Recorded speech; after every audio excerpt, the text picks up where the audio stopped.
So guys, for the first step, you're going to head over to search and type in Xbox. Now you're going to click on app settings.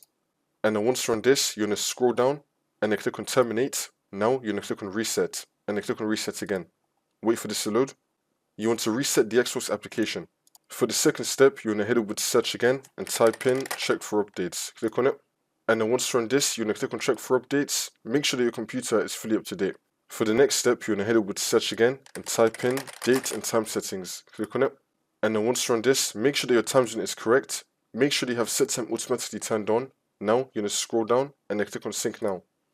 Make sure that your date and time is fully synced up. For the next step, make sure that you have no VPN or proxy server enabled. If you do, then you want to disable it.